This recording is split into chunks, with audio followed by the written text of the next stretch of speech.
This is the Texas Land Guys podcast, hosted by brothers Tim Dosch and Tom Dosch. With their partners David Marshall and Tripp Rich, they have built DMRE, the leading land brokerage in Texas. With decades of experience brokering deals between landowners and real estate developers, they take you inside the deals that move the market. Hey, well, welcome to the podcast. We have what I would say is a pretty fun episode today that's a little bit different than what we normally talk about. I'm sitting here with Tripp in our Dallas office, and we got Tim in Houston, and we thought we would save this topic for when we had Tripp in town so that we could get your take on this trip. We're going to hit much more of like just balance, lifestyle, and we're in the middle of summer, so we thought this would be a really good time just to talk about the importance of having balance in our lives. And Tim is also really passionate about this topic. And so we're hoping that it can be not just fun, but also helpful, because we've all three of us, I think, are learning a lot about how to take care of ourselves, spend more time with our families. And the goal of all of this is obviously to live healthy, high productive lifestyles where we can, hopefully be around for a long time and getting to do things with our families and those important to us for a long time. So I'm looking forward to having this conversation with you guys.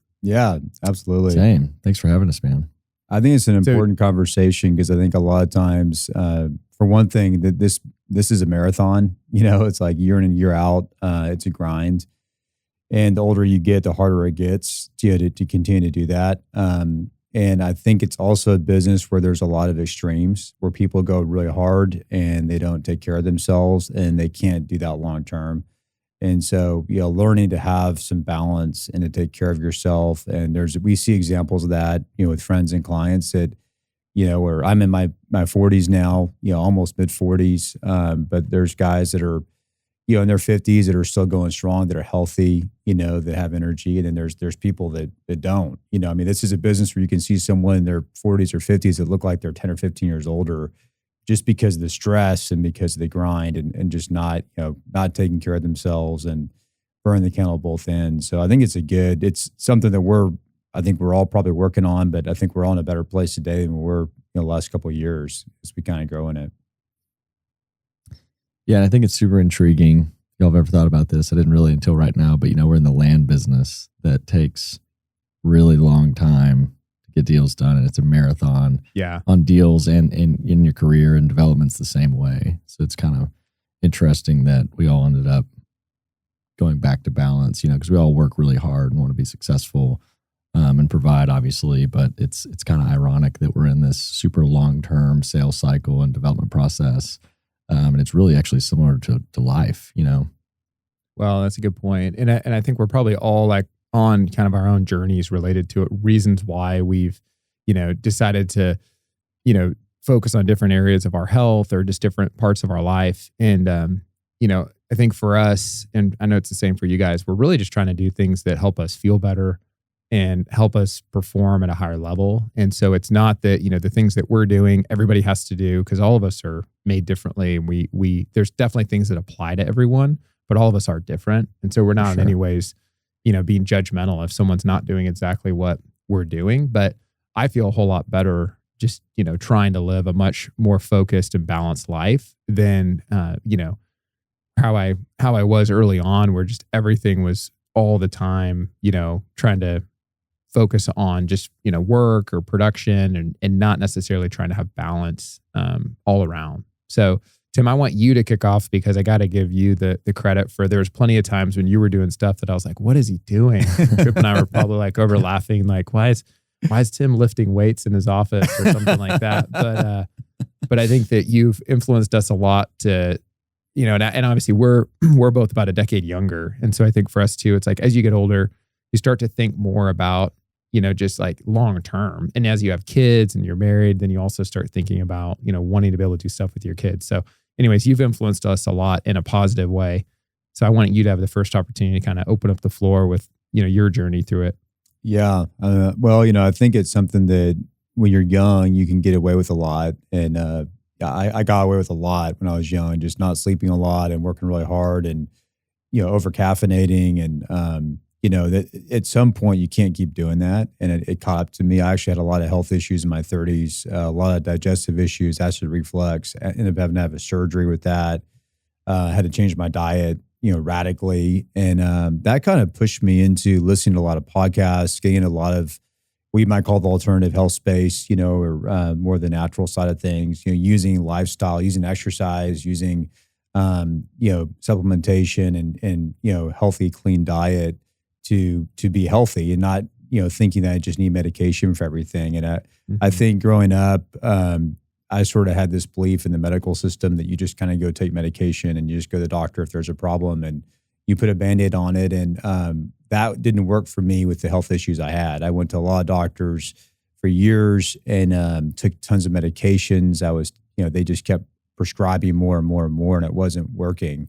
And I was actually feeling worse. I knew I wasn't helping my body long term by taking all these medications. And so, over time, and it was a slow progression, but changing the way I looked at it and starting to have some healthy practices, I was able to get off all those medications and heal my digestive system. And a lot of it I think was stress related too, and learning how to handle stress. And I think that's still something I'm working on. But we talked before we started recording about, I think all of us have saunas now.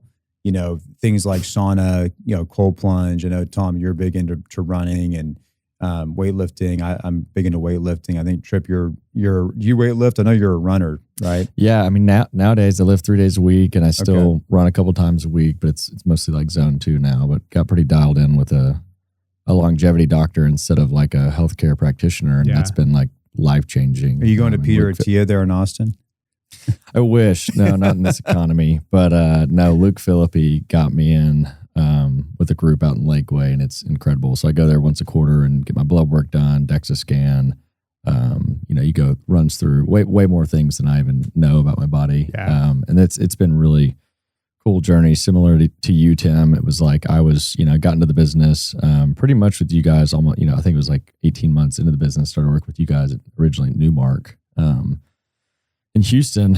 And it was like, that same thing. It was like work all the time, over caffeinate, stay out too late, probably too often. Wasn't really taking care of myself. I was always active and played sports, but always, looked at fitness as like, oh yeah, like I'll always, always be skinny, always look young, always feel good. And you can kind of burn out doing that at work and kind of putting work first. And, I similarly had a health scare. I think it was about 3.5 years ago, where it's like I ended up having a seizure. I got really sick and I couldn't really sleep because I was having to go to the restroom and vomiting and everything for like 7 days when I was in Mexico.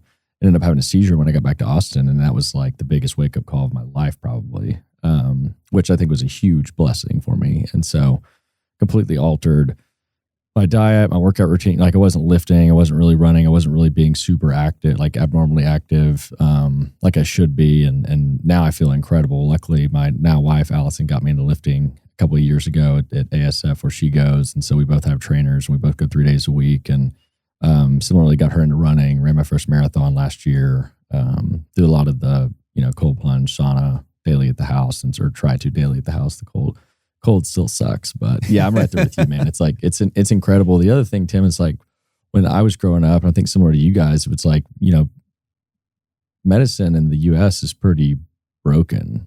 Yeah. I feel like, at least in my opinion, it's not a lot of, it's a big money scheme. I mean, it's business, right? And so we were told, it's like, go get antibiotics, go do this. It's like, take medication.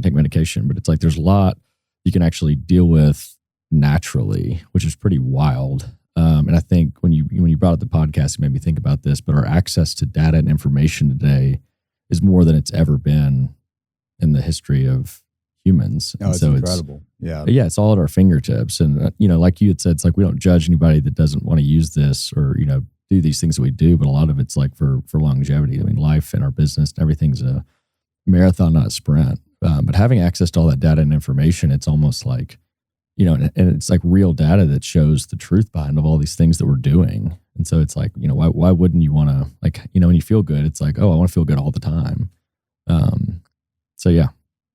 Yeah, I think for me, I didn't have kind of a health event like you guys, but I think part of it was watching you, Tim, and just what you went through with your health scare and how I saw that impacting kind of your whole life, because there wasn't a good solution from a medical standpoint. And then I saw you have to make some tough decisions. I remember you sharing with me how hard it was. Like you had to give up, certain things like alcohol, or give up like certain foods that you really liked. And it was like really hard at first. And then I saw you start to adjust to that. And then you were feeling way better about how you were just sleeping and everything. Like you're just feeling a lot better. You have more energy.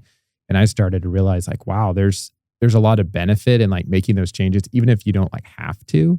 Clearly there's a lot of benefit, because before I think I was operating under the assumption of I'll kind of eat whatever I want. I'm still young. I'll just go work out. I'll just run it off. Yeah, I'll run it off. It's like, and there's always medicine or something, and I don't have like all these allergies, so I can kind of get away with all that. And then I just started to realize like, I guess it would be fair to say I kind of had a health event, and that after our second was born, just started to have some like chest pain that I think was probably just stress, but I was kind of freaked out about it. And so I went to the doctor, and then they said, oh, you got high blood pressure and kind of got some high cholesterol. And I still was physically fit, working out all the time. And I was like, how do I have high cholesterol and high blood pressure? And I couldn't believe it, and, there's a huge temptation to be like, well, just take this medication. And you really had discouraged me from like, don't just get on the medication if you can help it. There's things you can do naturally. And kind of fast forward, I think for me, I've just realized like what we eat is truly our fuel for our bodies. And once you just make that decision, I'm going to try to make as healthy of a choice as I can. And I've gotten a lot more understanding and knowledge around what is healthy too. Because I think there was a time where I just didn't really fully understand. I mean, you knew certain things were unhealthy, but you didn't necessarily know what to replace it with, right? That would be beneficial. You feel way better. And so that was significant. And then I think sleep is the one that I was never thinking about. I never understood sleep, that was as important as your exercise and as important as your nutrition. It's really important for your longevity. It's really important for just how sharp you are, at your work. It's really important even for things like dementia and Alzheimer's. There's a lot of studies saying that like deep sleep and the quality of your sleep has a lot to do with your brain health and function.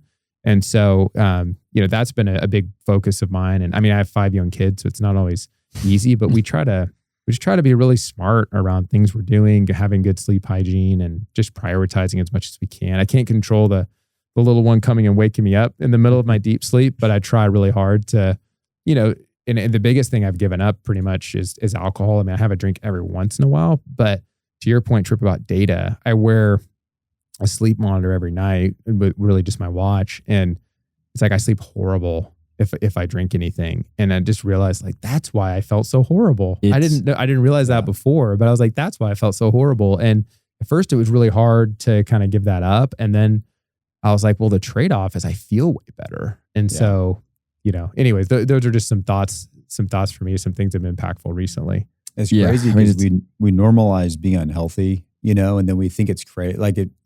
We think it's crazy to be healthy. Like if you think it just from a diet standpoint, so much of the food that we eat that's processed is not even like really real food. We're not eating just like, healthy, meat, vegetables, stuff like that. People are eating just, pizza and all those different kinds of stuff. And then I think your point about sleep is so important, Tom, because sleep is a cornerstone. If you're not sleeping good, nothing else is going to be good. And especially your ability to handle stress. And I had a similar thing with alcohol. I was part of, I think, the over-caffeinating side was you over-caffeinate during the day and then drink some alcohol at night because you're stressed out with work or whatever, and you're over-caffeinated. So, you're trying to calm down, so you're calming down, but then you don't realize it. You're actually not sleeping that well because you just drank alcohol. So then you got to over-caffeinate the next day to make up for that. You just get in this spiral where you're never really sleeping good, and you're in this state of, caffeine and alcohol. And, I was like, well, I'm not, getting drunk or anything. I'm not drinking too much, so I'm fine. But when I started wearing this Oura ring, which I've had for about 6 years now, it was amazing as I started making the connection, which was a pretty obvious connection, but it's like, wow, my deep sleep is like half, when I'm drinking versus when I'm not drinking. And then starting to be like, I love to have a drink, but I'd rather feel really good the next day. And so I've dramatically cut back on drinking, and in addition, a lot of other things I've done that are, healthy things. Yeah. I mean, it's pretty amazing. I used to think that, at least here on this earth, I used to think that money was wealth, and it's like your health is your wealth. It's like you see these guys that have made billions of dollars or whatever it is, big numbers, and then they get, throat cancer or whatever it is. Mm-hmm. And it's like, there's, stage 4 and there's nothing they can do, and it's like, it's completely meaningless on this planet. It's wild. So yeah, it is super interesting. And the data, it's like I've had the Whoop for 5 years, and same thing here. It's like you can have literally a drink, you can have 2 glasses of wine and it just crushes your sleep, crushes your HRV. Yeah. And I think something that makes it difficult with like food and alcohol, particularly in the United States, is like culturally, alcohol, it's like, it's such a social, I guess you would call it a drug technically, that's, legal here in America. And the same thing with the food. It's like it's like you can buy beer anywhere. You can get a cheeseburger anywhere. It's like 2 seconds. Oh yeah, drink beer. It's like, it's so ingrained into our culture. And kind of, Tim, to your point, it's almost like wild.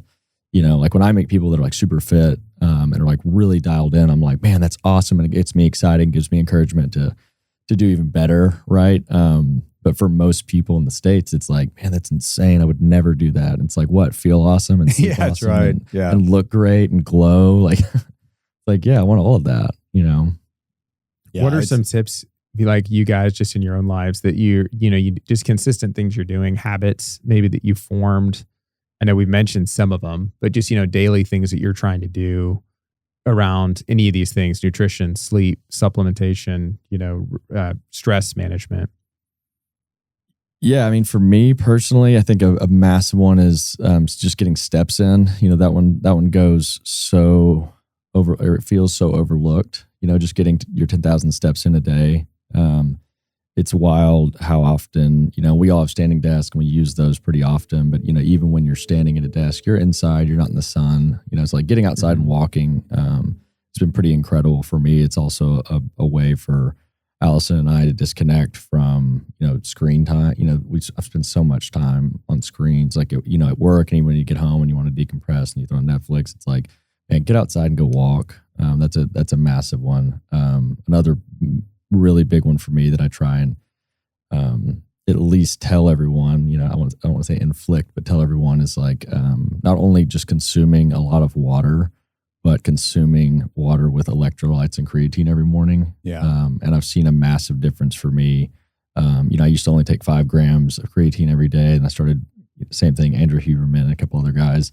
And because it was like, oh, your body can only like intake that. And it's like, well, you're also like not intaking that full. And so I ended up like going, I think it was Dan Go actually, because I think he does like 15 grams. He did this big study and he saw these big increases. And so it's these really simple fixes like those, the electrolytes and the creatine, they're tasteless. You don't even notice it. It takes me an extra, 30 seconds in the morning to put that in my big 32-ounce water bottle, and drain that over the first 90 minutes. Another one for me is, don't have any caffeine 90 minutes until at least 90 minutes after waking up. And my energy is wildly higher when I do that. And I don't have that same crash, especially if I wait to have caffeine until lunch, like just have an iced tea. And same thing for eating. It's like when I eat a lot more just protein and veggies, I have like way more energy than when I go get, admittedly break down and go get P. Terry's, every once in a while, or Chick-fil-A, it's like it tastes amazing and it's so good. Yeah. But afterwards you're just like yawning and you want to take a nap. But anyway, those are probably my go-tos that are like accessible for everyone, that are not expensive, that are very like doable. They just take a little bit of time and discipline. But yeah, it's funny how with like electrolytes specifically, how you can be tired and kind of groggy, and then you get, a full glass of water with electrolytes, and it's like the lights go back on, and just simple things like that it's easy. I never used to pay attention to stuff like that. And now really, being more dialed in with that, with electrolytes, being hydrated, for me, getting enough protein, I'm lifting and trying to gain muscle. And so try and get a gram per pound of body weight, at least, if not more, and it's just to maintain too. Yeah. Like that, the gram, that's just to maintain. And that's something I struggle with. It's so hard to get. You don't think about it because you're like, oh yeah, I eat enough protein. And then when you start tracking it, you're like, you're barely maintaining. Yeah. That's a recent thing I've started doing, is tracking what I'm eating because I think you can kind of lie to yourself about what you're eating. And then when you actually track it, you're like, wow, like either I'm not eating enough or not eating enough of, protein or eating too much fat or whatever. And, that helps a lot. But I think for me, just being consistent, with workouts is so helpful. I mean, just even mentally, I think just with, just energy, just being positive, you just feel so good. Even the next day when you've been lifting, and it helps you, sleep better. I think it's great for stress reduction. So, I just feel way more positive about life when I'm in a consistent workout routine, not taking breaks. And it's easy. Sometimes you get sick or you go on vacation and you come back or there's like a minor injury. And so you take some time off, and I always feel better. I'm in that groove of working out. And Tom, you've always been super disciplined and super good about that. I feel like you've never fallen off the wagon with the workouts. No yeah. Well, I was going to say, one of the things I've learned around that is I was probably like just a little bit too committed to just pushing myself hard all the time. And that's something I've learned with working out, especially as you get older. Like I'm not on a team anymore. Like no one's relying on me to, do anything within football or basketball or whatever. And I think that's a big mistake a lot of us make that are just, very performance oriented. It's like, if I'm going to run, if I'm going to lift, what I'm going to do, I need to do it at like the level I used to do it at. And then you feel bad about yourself if you don't. And so, yes, I do a lot of like trail running and weightlifting. Those are the two things I like to do. But what I've really been working on this year, similar to what you said, Tripp, is I read a couple books on, one was called Born to Walk. The other one was 80-20 running. And really the idea is like zone 2 training, going slower, and how it's actually way better for your health. And a lot of exercising, the concept of like Orange Theory, and we're not necessarily referring to the franchise, but when you're in that middle space of like, you're not at like a lower heart rate, but you're not at your max heart rate, and you work out there, it's actually just very stressful on your body and your heart, and it burns sugar, doesn't burn fat. And walking is actually the healthiest way to get your body burning fat. And so that's been something big for me. Just like, if I'm really about longevity, I don't want to wear out all my joints. My knees, my ankles, my feet, my lower back. And it's crazy because I didn't even learn about I heard about it, but personally, I know how fat, because this guy can fly when he runs. And it's like, we like to run fast, just like can go hard.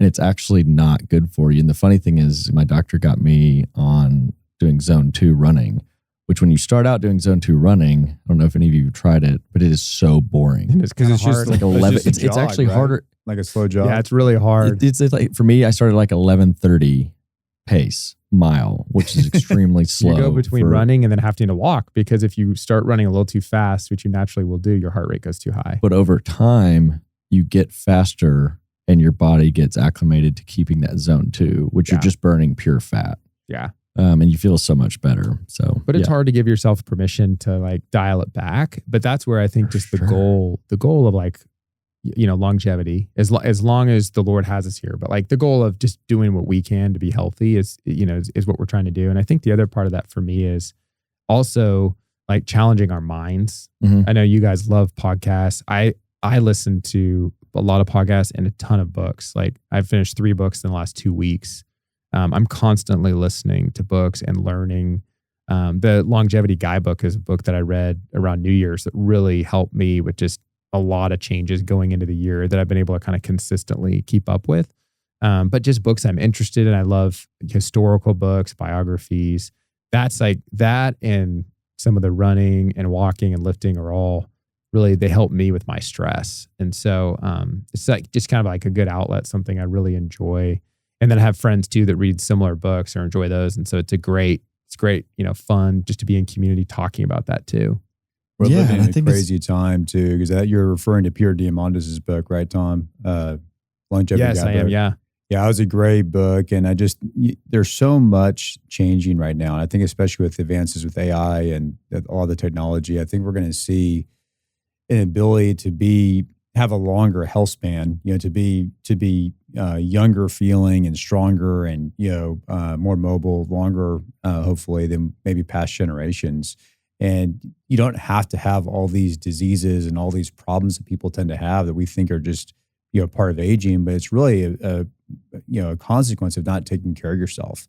And what naturally happens when you have a poor diet, you don't sleep, and you're exposed to all these toxins and stuff, and you don't know how to have these healthy lifestyle practices that we're learning. And so I think that motivates me and encourages me a lot to continue to learn and to continue to try and implement new things and try new things. And also, I think to try and, do a better job of measuring, by my body, like what are my biometrics, and, am I progressing or am I not progressing? And to be honest about that, because sometimes you can think you're healthy and there's ways where you're healthy, but there's also ways you're maybe not being that healthy.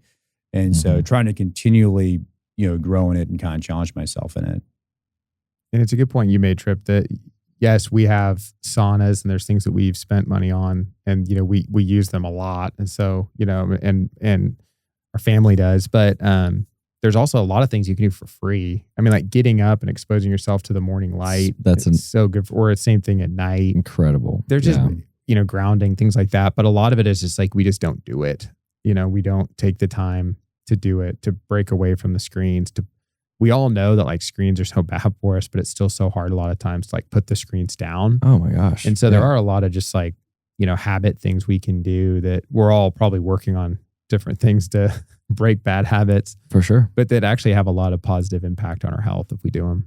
Well, there's a lot of things that are really addicting, that like, for example, screens like you're talking about, Netflix late at night, that's going to affect your sleep, alcohol at night, which is going to affect your sleep, processed food and all this, these foods that are really good, that are easy to eat and overeat and are a problem for us. And so there's probably more temptations than we've ever had that can derail our health. But then I think, like Tripp said earlier, there's also more knowledge and, better learning than we've ever had to actually make healthy decisions and to forgo things that might feel good right now to feel a lot better, the next day. What are some resources you guys really like? I mean, eat podcast books. I know we mentioned a couple, but ones that you guys get good information from or you recommend. Dan Go is pretty incredible. I repost his stuff on LinkedIn all the time. I don't know if you showed me him, Tim, or who it was. I think I did. Yeah, I think he does a really good job. Just real simple, clear communicator. I think he's great.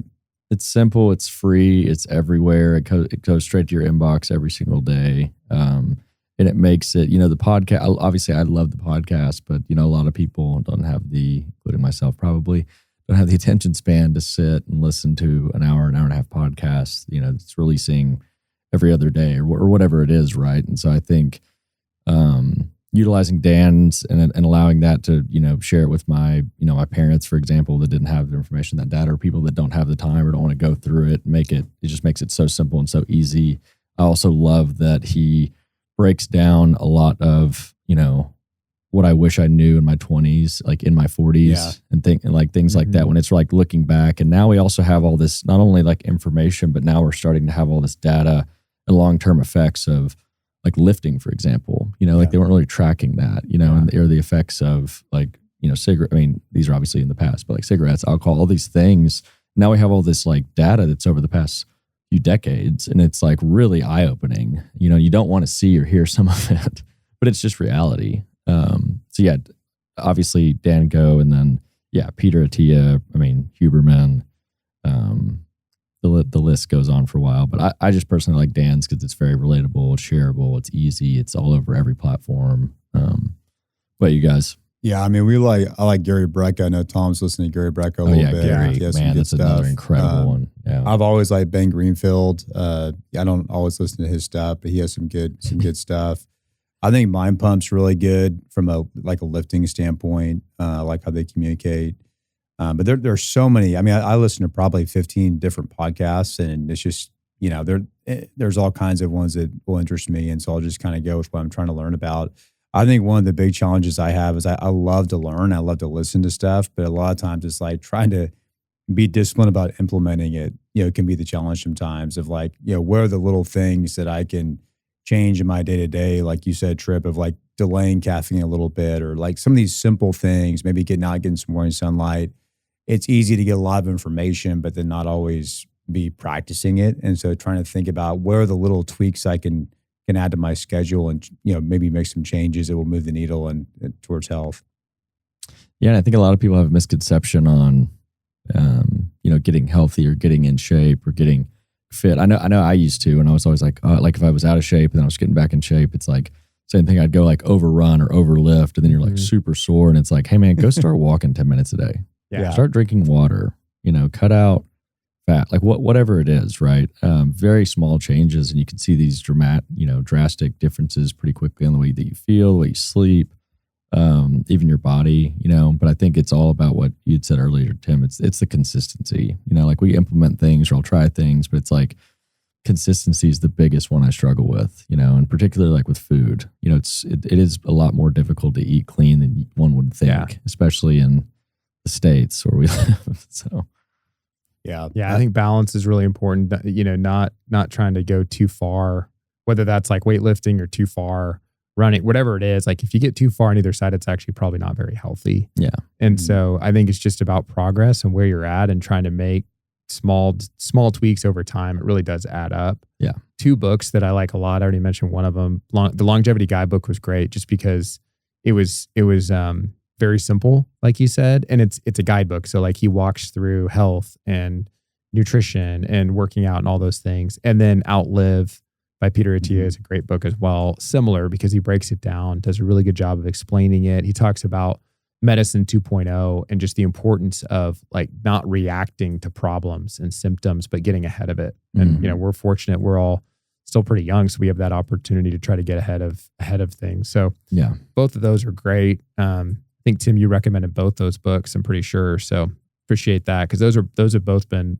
really good books on this subject. Yeah, it's pretty exciting because I think that in the past people have sort of thought, like these things just happen to you, whether it's dementia or heart disease or cancer. And, there's a lot that we can do to prevent them or at least to delay them. And not to say that can happen 100% of the time, but so much of these are really lifestyle issues. And there's a lot of things we can do. And both those books do a good job of laying out ways that we can combat, some of these big things that can steal, the later years of our life and, take our time away from loved ones. And it's to me, it's super exciting to learn about this stuff and super empowering. I've been in a place in the past where I was super unhealthy and felt helpless. And so when you start to actually get healthy and you start to feel better and you start to make these changes and there's an empowerment that kind of comes with that is that's really motivating.